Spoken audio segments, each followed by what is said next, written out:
Hello, I'm Slippers Thief, and I love data, because data helps us see what our government is actually doing, and what's really happening in America. So in this episode, we're talking about something huge. The federal budget. What is the federal budget? It's basically the government's plan for how much money it collects and how much it spends.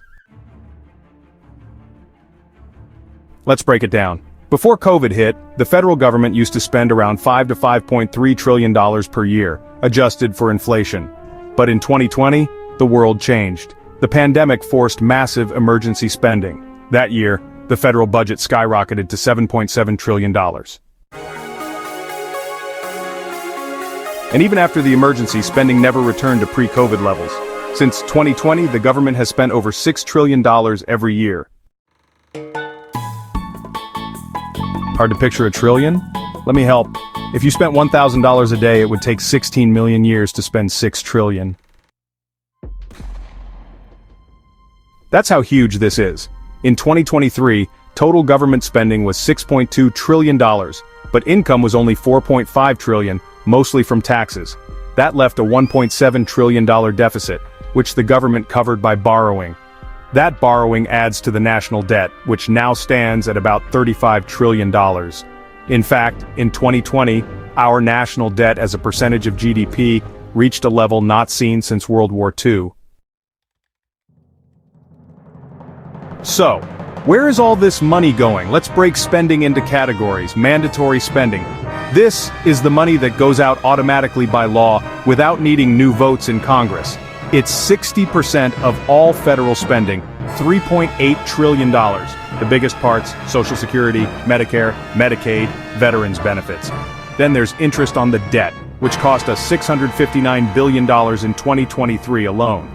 The rest, $1.7 trillion, is discretionary spending. That includes defense, education, research, infrastructure, and everything else. Let's take a closer look at the big-ticket items. Social Security, started in 1935, costs $1.4 trillion per year, or about 22% of the federal budget. It covers 67 million Americans. Average benefits?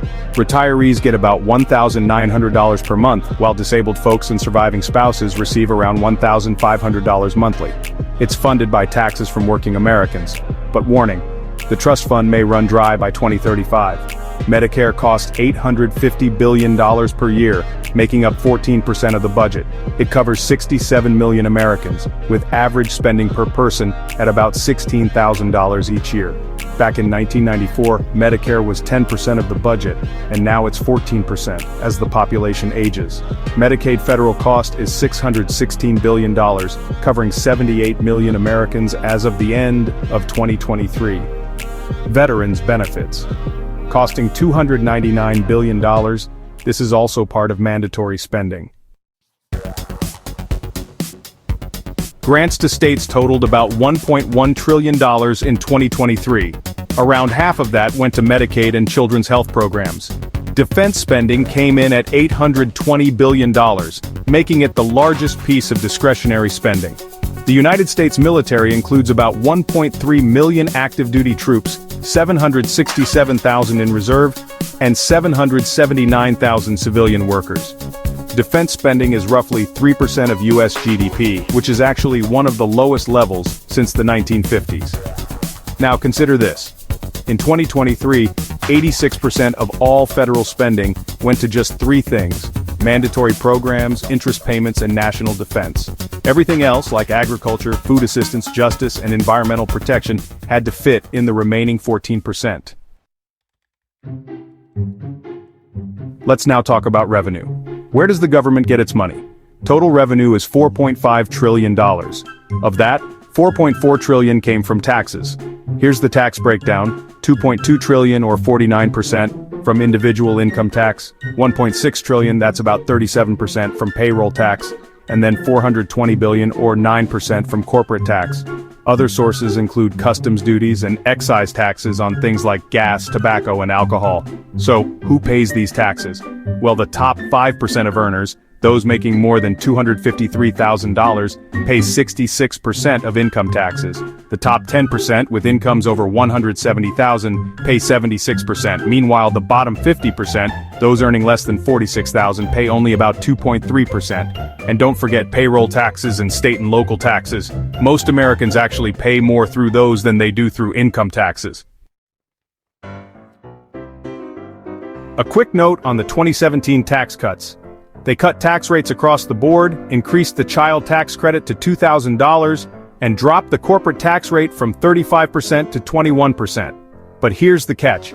Individual cuts expire in 2025. Corporate cuts, they stay. Let's sum this up. In 2023, spending was $6.2 trillion, revenue was $4.5 trillion. That leaves a deficit of $1.7 trillion. And the debt, $35 trillion, and it's still rising.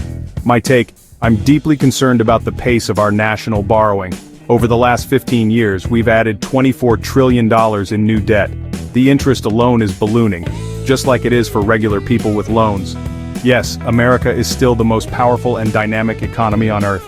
But unless we address our finances with honesty and urgency, that leadership is at risk. You may agree or disagree, but now you've got the data. The next time you listen to a politician talk about taxes or programs, ask yourself, does it add up? Because the more we understand, the better voters we become. Thanks for watching. And remember, knowledge is power.